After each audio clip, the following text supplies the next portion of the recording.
Olá, tudo bem? Nessa segunda aula sobre execução, nós vamos tratar de um tema muito importante, porque sem ele não há execução. Estou falando do título executivo. O professor Alexandre Câmara diz que título executivo é o ato jurídico capaz de legitimar a prática dos atos de agressão a serem praticados sobre os bens que integram um dado patrimônio, de forma a tornar viável sua utilização na satisfação de um crédito. Então, o título executivo é elemento fundamental para que haja execução. Sem título executivo não pode haver execução, ok? E isso é uma garantia para o devedor. Afinal de contas, se não houvesse essa regra que estabelecesse a necessidade de um título executivo para que houvesse uma execução, o que aconteceria é que qualquer pessoa poderia propor uma execução, eventualmente invadir o patrimônio de outra pessoa, até que essa outra pessoa demonstrasse que não havia dívida nenhuma, o patrimônio dela poderia sofrer algumas restrições. E nós já vimos que o processo de execução não serve para isso. Então a primeira grande garantia que o devedor tem é a seguinte: só vai poder propor execução quem tiver um título executivo. É um documento indispensável para a propositura de uma execução ou para a formulação de um pedido de cumprimento de sentença. Tem que haver título executivo, ok? A doutrina diz que quem não tem título executivo na execução não tem interesse de agir, ou seja, lhe falta uma das condições da ação. As condições da ação lá, o interesse e a legitimidade, elas são aplicadas na execução também, né? Na fase de execução ou no processo de execução, nós aplicamos a mesma lógica das condições da ação. Quem não tem título não tem interesse de agir na execução.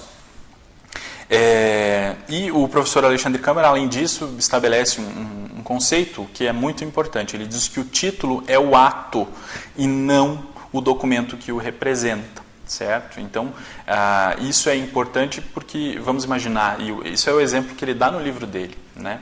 Uma determinada sentença, a sentença representa o ato de condenação de alguém, se fosse uma sentença condenatória, né? E o título executivo é exatamente essa condenação.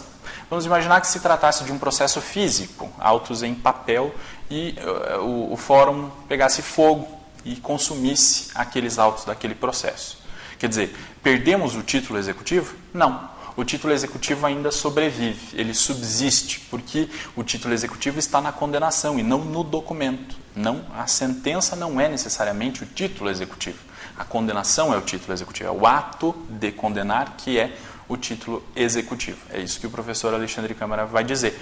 Para dizer, inclusive, o seguinte: olha, nós perdemos os autos do processo, podemos fazer uma reconstituição dos autos do processo, a fim de que eu possa, depois de reconstituídos os autos, instrumentalizar o meu pedido de execução daquela condenação. Ok? Muito bem. Conteúdo do título executivo. O conteúdo, o que contém o título executivo, vai fazer a delimitação subjetiva da execução e a delimitação objetiva, ou seja, do objeto da execução. Quando fala em delimitação subjetiva, quer dizer, eu estou falando das partes. O título executivo vai dizer quem é o credor e quem é o devedor. Ok? Ou pela natureza do título executivo eu vou saber quem é o credor e ele vai dizer quem é o devedor. E vai também delimitar o bem objeto das aspirações que o demandante ou o exequente quer atingir. Ok? Então, identificação das partes. Eu só posso propor a execução, né?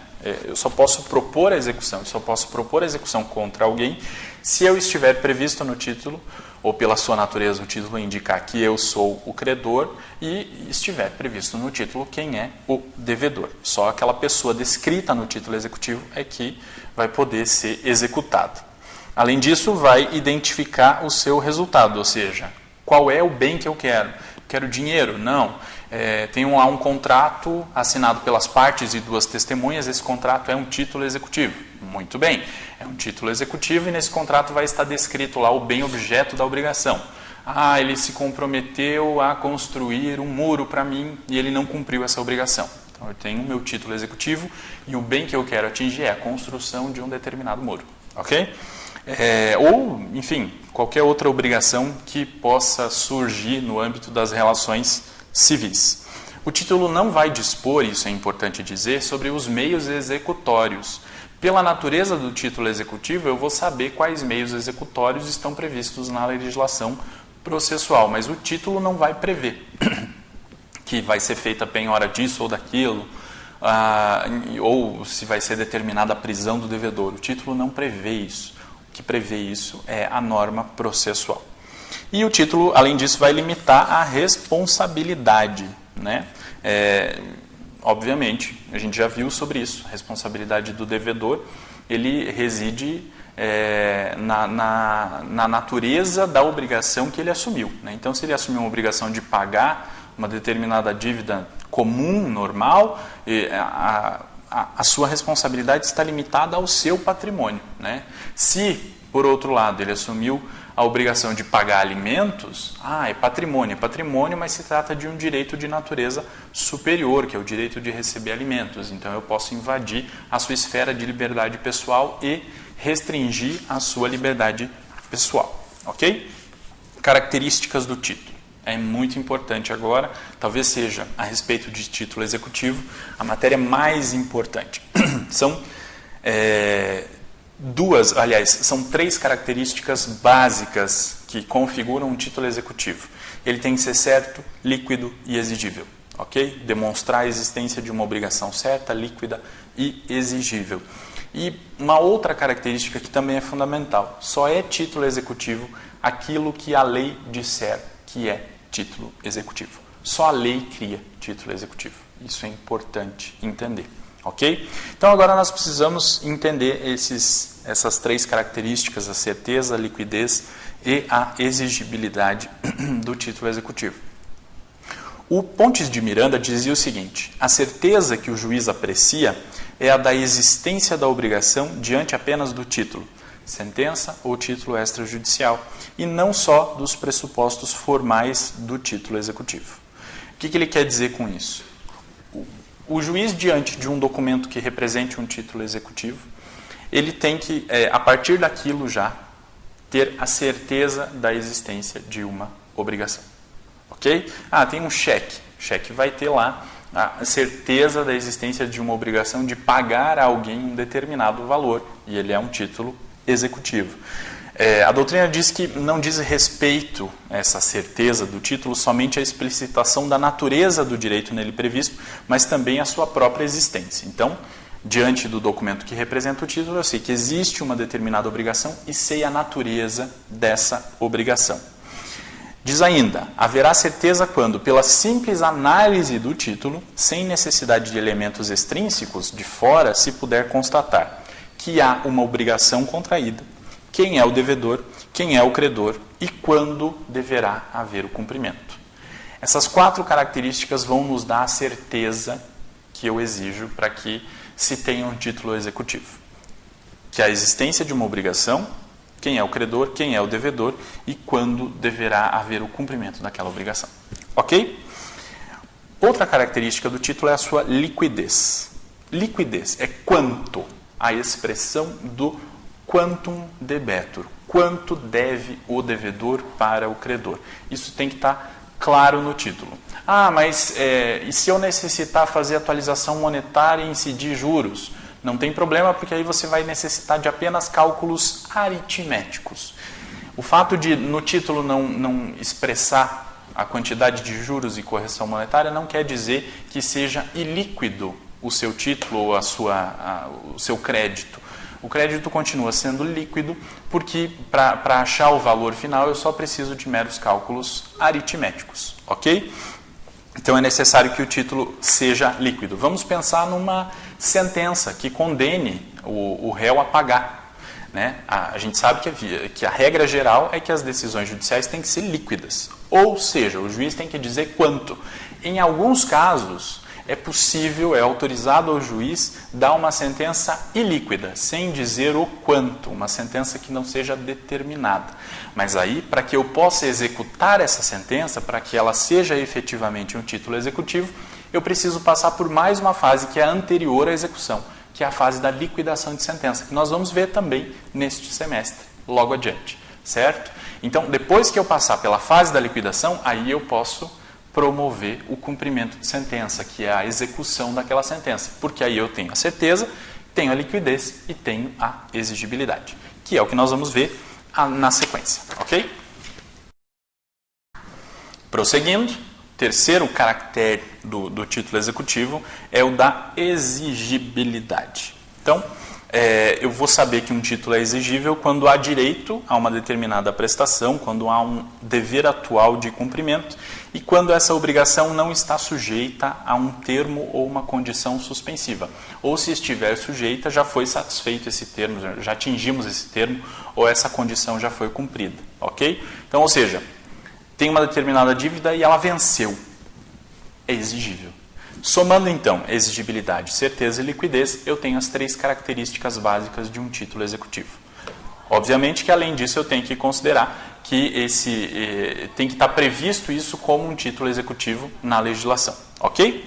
O artigo 786 diz assim: a execução pode ser instaurada caso o devedor não satisfaça obrigação certa, líquida e exigível consubstanciada em título executivo. Parágrafo único.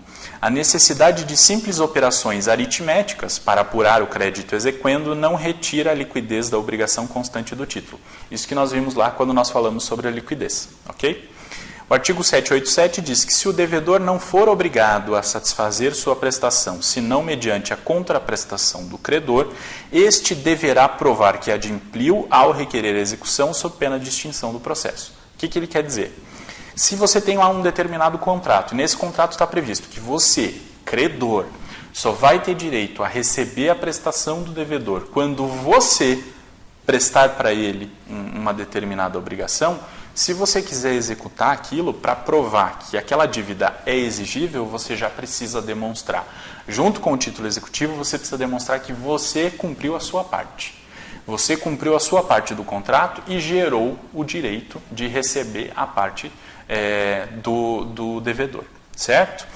O parágrafo único diz que o executado poderá eximir-se da obrigação, depositando em juízo a prestação ou a coisa, caso em que o juiz não permitirá que o credor a receba sem cumprir a contraprestação que lhe tocar. Então, aqui na complementação ao que diz o 787, ainda que você não tenha demonstrado lá que você cumpriu a sua prestação e agora está cobrando a prestação do devedor, o devedor pode fazer o seguinte: ele cumpre a prestação dele, depositando a coisa em juízo ou depositando o valor em juízo, e diz, estou cumprindo a minha parte, agora exija dele o cumprimento da parte dele. Depois que ele cumprir a parte dele, o juízo então libera essa prestação para o credor, ok? O 788 diz assim: o credor não poderá iniciar a execução ou nela prosseguir se o devedor cumprir a obrigação, mas poderá recusar o recebimento da prestação se ela não corresponder ao direito ou à obrigação estabelecidos no título executivo, caso em que poderá requerer a execução forçada, ressalvado ao devedor o direito de embargá-la. Então, a prestação é exigível, você propõe a execução. O devedor cumpre a obrigação. Se ele cumpre a obrigação nos exatos termos do previsto no título executivo, ele tinha que te pagar 70 mil reais, ele está pagando 70 mil reais, mais juros, mais correção monetária, custas, honorários e tudo mais, está quitando a obrigação completa, você não tem o direito de recusar o recebimento. Mas você pode estar pensando, que absurdo, quem recusaria? Pode ser que uma pessoa tenha proposto a execução apenas como um instrumento de tortura do devedor, né? Eu não quero necessariamente receber, eu só quero incomodar o devedor mesmo, porque eu não gosto dele. Se o devedor cumpre a obrigação, o credor não pode recusar o recebimento. Ele é obrigado a receber, né? O juiz vai dar a obrigação por quitada. Ele só pode se recusar se você devedor, estiver quitando a obrigação parcialmente ou não estiver entregando aquilo que deveria entregar, ok? Além disso, coloca-se como característica do título executivo que ele deve conter assinatura do devedor, ok? Via de regra, o devedor ele precisa participar da formação do título. Tem uma exceção da assinatura do devedor no título executivo, né, ou da participação do devedor no título executivo, que é a certidão de dívida ativa, né? Então, a Fazenda Pública, diante de uma dívida que você tenha, por exemplo, pagamento de um imposto, não pagou o IPTU, o Poder Executivo Municipal pode te registrar na dívida ativa. Isso é um título executivo que pode ser utilizado, então, numa execução fiscal contra você. E você não participou da formação desse título executivo, mas só é assim porque a legislação permite. Via de regra, você participa da formação do título executivo. Aí você pode estar pensando, a sentença é um título executivo, mas eu não assino a sentença. Quem assina a sentença é o juiz. Mas você teve a oportunidade de participar da construção daquela decisão judicial. Né? Você teve a oportunidade de contraditório, de ampla defesa, de se manifestar ao longo de todo um processo de conhecimento, de recurso e tudo mais. Né? Então, quando você está diante de uma sentença que lhe impõe uma obrigação, você participou da construção daquela decisão. E se você não participou ativamente, você deveria ter tido a oportunidade de participar. Ok? A legislação trata, agora que nós superamos aí as características, né, do título executivo, das espécies, e nós temos duas espécies básicas de títulos executivos no nosso ordenamento. Nós temos os títulos executivos judiciais e os extrajudiciais. Os judiciais estão previstos lá no artigo 515 do novo Código de Processo Civil. Diz assim, são títulos executivos judiciais, cujo cumprimento dar-se-á de acordo com os artigos previstos neste título. Inciso 1º, as decisões proferidas no processo civil que reconheçam a exigibilidade de obrigação de pagar quantia, de fazer, de não fazer ou de entregar coisa. Inciso 2º, a decisão homologatória de autocomposição judicial. Percebam, ele está falando em decisões, ele não fala em sentença, porque eu posso ter uma obrigação fixada em uma decisão interlocutória, eu posso ter uma obrigação fixada em uma sentença, eu posso ter uma obrigação fixada num acórdão. Então, o legislador foi inteligente nesse caso para dizer o seguinte, são decisões que fixem essas obrigações, são títulos executivos. O inciso 3º, decisão homologatória de autocomposição extrajudicial de qualquer natureza. Você não fez o acordo em juízo, você fez o acordo extrajudicialmente e você levou aquele acordo para que o juiz homologasse. Ele homologa por meio de sentença, né? E aquilo vai passar a ser um título executivo. Inciso 4º, o formal e a certidão de partilha exclusivamente em relação ao inventariante, aos herdeiros e aos sucessores, a título singular ou universal. Isso aqui é o resultado de um processo de inventário, que vai estabelecer o que pertence a cada um dos sucessores, né? E isso passa a ser um título executivo. Okay? Não é necessariamente o formal e a certidão de partilha que são títulos executivos. É a decisão que julga o inventário e atribui a cada um. Né? O formal e a certidão de partilha, na verdade, eles servem apenas para documentar isso, para que isso tenha efeitos extrajudicialmente, né? Para que se possa haver o registro nos respectivos cartórios. Inciso 5º, o crédito de auxiliar da justiça quando as custas, emolumentos ou honorários tiverem sido aprovados por decisão judicial. Então, se no decorrer do processo, vamos imaginar lá, foi determinada a realização de uma perícia, né? O perito é um auxiliar da justiça. Se a ele não foram pagos os honorários advocatícios, do perito, né? Os honorários periciais, ele vai poder se utilizar da decisão que fixou lá os honorários e que homologou, né, que aprovou aqueles honorários como um título executivo, a fim de que ele proponha um processo de execução, né, peça a execução do devedor daquela quantia e a pessoa seja obrigada, seja forçada a fazer o pagamento. Inciso 6º, a sentença penal condenatória transitada em julgado, aqui no caso das sentenças penais que reconheçam a existência de um dano, né, que se decorrer de um determinado crime, um determinado dano, a sentença penal condenatória pode ser utilizada como um título executivo. Inciso 7º, a sentença arbitral, então se eu não quis ir até o Poder Judiciário, se eu firmei um compromisso arbitral, se eu optei por resolver aquele meu problema por meio de um árbitro, essa sentença arbitral, no caso aqui do artigo 515, é considerada um título executivo judicial. Veja bem, coloca a sentença arbitral no mesmo patamar de uma sentença judicial. Ok? Não é extrajudicial, é judicial. Muito embora a arbitragem não seja uma atividade jurisdicional, né? A legislação colocou a sentença arbitral como equivalente para o caso de execução à sentença judicial, à decisão judicial.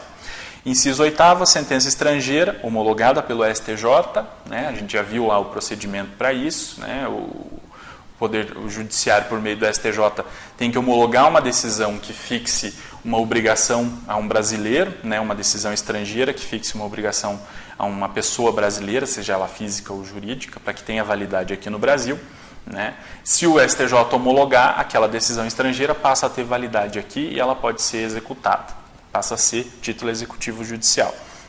E o inciso 9º, decisão interlocutória estrangeira após a concessão do exequatur à carta rogatória pelo STJ. Também da mesma forma, não é sentença, é uma decisão interlocutória, tem que passar pelo exequatur, o STJ aprova, a partir desse momento passa a ser um título executivo aqui no país. Ok?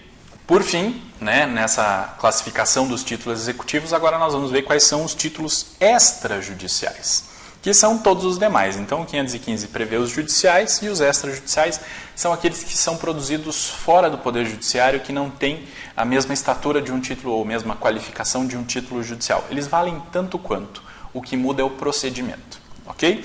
O artigo 784 diz que são títulos executivos extrajudiciais. Inciso 1º, a letra de câmbio, a nota promissória, a duplicata, a debenture e o cheque.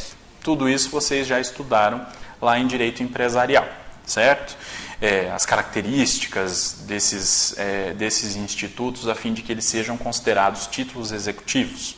Inciso 2º, a escritura pública ou outro documento público assinado pelo devedor. Basta então a assinatura do devedor numa escritura pública ou algum outro documento público em que ele assuma uma determinada obrigação, título executivo. Inciso 3º, o documento particular assinado pelo devedor e por duas testemunhas.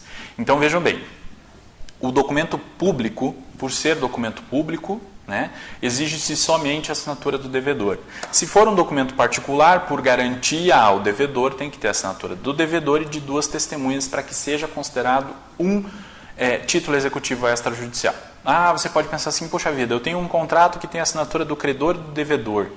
Não tem de duas testemunhas. Não é um título executivo? Não. Você pode utilizar ele como instrumento de uma ação de conhecimento para instruir, para mostrar para o juiz que o devedor assumiu uma obrigação, mas você não pode partir direto para um processo de execução. Primeiro você tem que passar por uma fase de conhecimento para transformar aquele contrato em título executivo, ok? Porque não tem a assinatura das duas testemunhas. Inciso 4º, o instrumento de transação referendado pelo Ministério Público, pela Defensoria Pública, pela Advocacia Pública, pelos advogados dos transatores ou por conciliador ou mediador credenciado por tribunal. Perceba, eu posso fazer um acordo extrajudicial? Posso.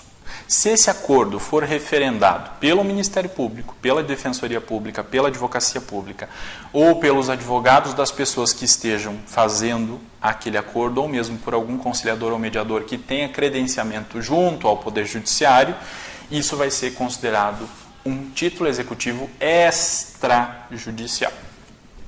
Tá? Não dá para confundir esse título executivo com um acordo que você faça extrajudicialmente e leve à homologação pelo Poder Judiciário. Aí é um título judicial, título executivo judicial. Por quê? Porque ele foi homologado pelo Poder Judiciário. Se não foi homologado, você fez essa transação extrajudicialmente junto a algum desses órgãos aqui, mesmo que seja o Ministério Público. O Ministério Público não tem poder de homologar acordo. Ele pode, diz aqui o inciso 4º, referendar o acordo, mas não homologar. Referendou vale como título executivo extrajudicial. Ministério Público, Defensoria Pública, Advocacia Pública, advogados, né? Advogados de cada uma das partes, ou algum conciliador ou mediador, que também não é qualquer um. Mediador ou conciliador que esteja credenciado no Poder Judiciário. Quem faz esse credenciamento é o CNJ por meio de cada um dos tribunais. Então, é uma formação específica para que a pessoa seja conciliador ou mediador. Não é qualquer pessoa que sai por aí fazendo conciliação ou mediação. Existem técnicas específicas para isso, né? Inclusive porque tem um peso, né? Veja bem, não é um documento particular qualquer que eu exijo a assinatura de duas testemunhas. Não. Basta ter a assinatura das partes e de um conciliador, por exemplo, que seja credenciado, eu vou ter um título executivo extrajudicial. Ok? Inciso 5º, contrato garantido por hipoteca, penhor, anticrese ou outro direito real de garantia e aquele garantido por caução. Inciso 6º, o contrato de seguro de vida em caso de morte. Inciso 7º, o crédito decorrente de foro e laudêmio. Inciso 8º, o crédito documentalmente comprovado decorrente de aluguel de imóvel, bem como de encargos acessórios, tais como taxas e despesas de condomínio. Inciso 9º, a certidão de dívida ativa da Fazenda Pública da União, dos Estados, do Distrito Federal e dos municípios, correspondente aos créditos inscritos na forma da lei. Inciso 10, o crédito referente às contribuições ordinárias ou extraordinárias de condomínio edilício previstas na respectiva convenção ou aprovadas em Assembleia Geral, desde que documentalmente comprovadas. Essa aqui é uma inovação do novo CPC, né, que facilita aí a vida dos condomínios, né, ao colocar esse crédito dessas contribuições ordinárias como títulos executivos extrajudiciais. Inciso 9º, a certidão expedida por serventia notarial ou de registro, relativa a valores de emolumentos e demais despesas devidas pelos atos por ela praticados, fixados nas tabelas estabelecidas em lei. Inciso 12, todos os demais títulos aos quais, por disposição expressa, a lei atribuir força executiva. E aqui ele reforça, a lei precisa atribuir força executiva. A lei precisa dizer que é título executivo. Como exemplo desses demais títulos, nós temos as cédulas de crédito imobiliário e de crédito bancário, que estão previstas lá nos artigos 20 e 28 da Lei 10.931 de 2004. Ok? Muito bem, esses são os tipos, os exemplos de títulos executivos. Nos vemos na próxima aula. Até lá!